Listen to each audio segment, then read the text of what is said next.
भगवान का कॉन्सेप्ट हजारों सालों से इंसानों को सोचने पर मजबूर कर रहा है।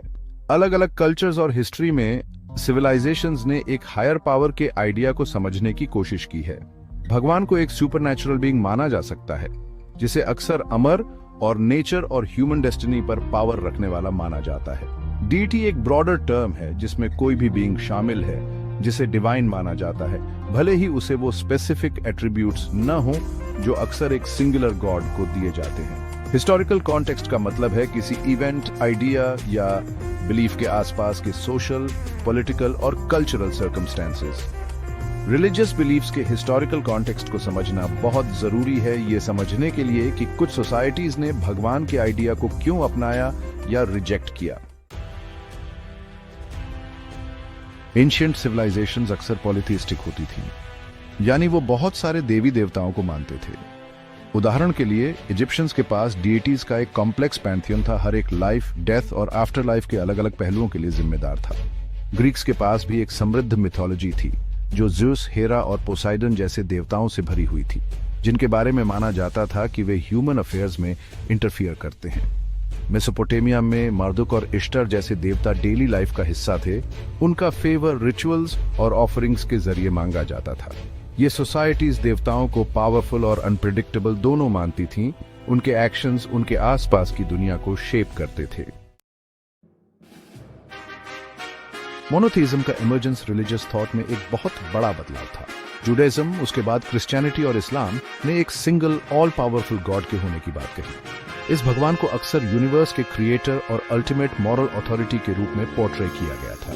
मोनोथीस्टिक रिलीजन्स तेजी से फैले, अक्सर ट्रेड, कॉन्क्वेस्ट और मिशनरी वर्क के जरिए। उन्होंने डिवाइन की एक अलग समझ पेश की, जिसमें फेथ, ओबीडियंस और आफ्टर लाइफ के प्रॉमिस पर जोर दिया गया। भले ही मोनोथीस्टिक रिलीजन्स का प्रोमिनेंस बढ़ता गया, फिलोसॉफिकल इंक्वायरी ने ट्रेडिशनल बिलीफ्स को चैलेंज करना शुरू कर दिया।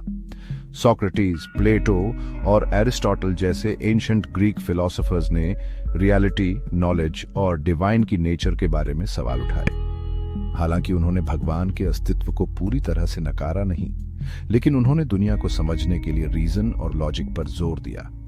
इन अर्ली थिंकर्स ने डाउट के बीज बोए, जिससे रिलीजियस डॉगमा की क्रिटिकल एग्जामिनेशन को बढ़ावा मिला। Section 5, the godless societies, case studies in atheism. इतिहास में कुछ सोसाइटीज और इंडिविजुअल्स ने भगवान के अस्तित्व को पूरी तरह से रिजेक्ट कर दिया है। एंशिएंट ग्रीस अपने ढेर सारे देवी देवताओं के बावजूद डेमोक्रिटस जैसे एटोमिस्ट्स का उदय भी देखा, जो मानते थे कि यूनिवर्स केवल मैटर और वॉइड से बना है, जिसमें कोई डिवाइन इंटरवेंशन नहीं है। एंशिएंट इंडिया में कार्व का स्कूल ऑफ फिलॉसफी एक मटीरियलिस्टिक और एथियस्टिक परंपरा के रूप में उभरा, जिसने कर्मा, रीइंकार्नेशन और रिलीजियस टेक्स्ट्स के अथॉरिटी के कॉन्सेप्ट्स को रिजेक्ट कर दिया। ये एग्जाम्पल्स दिखाते हैं कि देवताओं में डिसबिलीफ कोई मॉडर्न फिनोमिनन नहीं है, बल्कि ह्यूमन थॉट में एक रिकरिंग थीम है। Section 6, the absence of God in the enlightenment.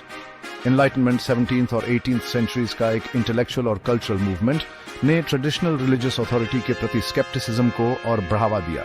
John Locke, David Hume और इमैनुअल कांट जैसे थिंकर्स ने रीजन, ऑब्जर्वेशन और इंडिविजुअल लिबर्टी पर जोर दिया। एनलाइटनमेंट ने साइंटिफिक मेथड को नेचुरल वर्ल्ड को समझने के तरीके के रूप में चैंपियन किया, नेचुरल फिनोमेना के लिए रिलीजियस एक्सप्लेनेशंस को चैलेंज किया। Section 7, Shaping Societies, the Impact of Atheism on Culture। देवताओं में विश्वास की कमी का कल्चर और सोसाइटी पर बहुत गहरा प्रभाव पड़ा है।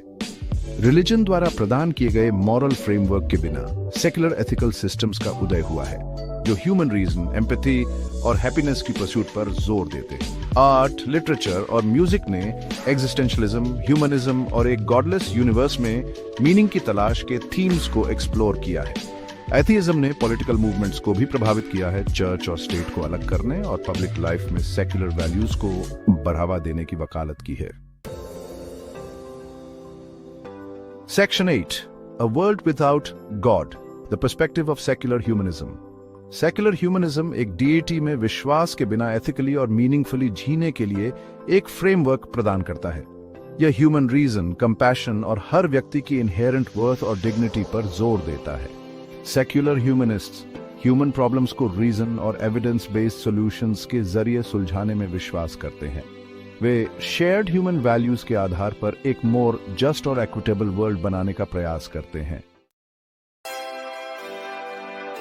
Section 9, a universe of wonder, science and the search for meaning. Science ने हमें यूनिवर्स की एक ऑ इंस्पायरिंग समझ प्रदान की है, स्पेस की विशालता से लेकर ह्यूमन ब्रेन की इंट्रिकेसीज तक। हालांकि साइंस लाइफ के मीनिंग या सोल के अस्तित्व के बारे में सवालों के डेफिनेटिव आंसर्स नहीं देता है, लेकिन यह ऑब्जर्वेशन, एक्सपेरिमेंटेशन और क्रिटिकल थिंकिंग के जरिए इन सवालों को एक्सप्लोर करने के लिए एक फ्रेमवर्क प्रदान करता है। एक साइंटिफिक एज में मीनिंग की तलाश ट्रेडिशनल रिलीजियस बिलीफ्स पर निर्भर नहीं हो सकती है, लेकिन फिर भी यह एक प्रोफाउंड और फुलफिलिंग जर्नी हो सकती है।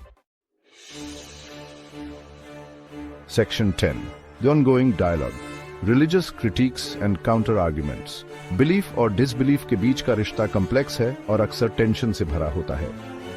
रिलीजियस पर्सपेक्टिव्स अक्सर एथिज्म की आलोचना करते हैं कि इसमें मॉरल कंपस की कमी है या यह पर्पस और मीनिंग की भावना प्रदान करने में विफल रहता है। उनका तर्क हो सकता है कि भगवान के लिए प्रूफ का न होना भगवान के न होने का सबूत नहीं है। फेथ और रीजन के बीच यह ऑनगोइंग डायलॉग डिवाइन और मीनिंग के लिए ह्यूमन सर्च की हमारी समझ को शेप देता रहता है। Section 11, conclusion, God's absence and the future of belief. भगवान है या नहीं, यह एक डीपली पर्सनल और इंड्यूरिंग सवाल है। इतिहास में सिविलाइजेशंस ने एक हायर पावर के आइडिया से जूझते हुए बिलीफ और डिसबिलीफ के विभिन्न रूपों को अपनाया है।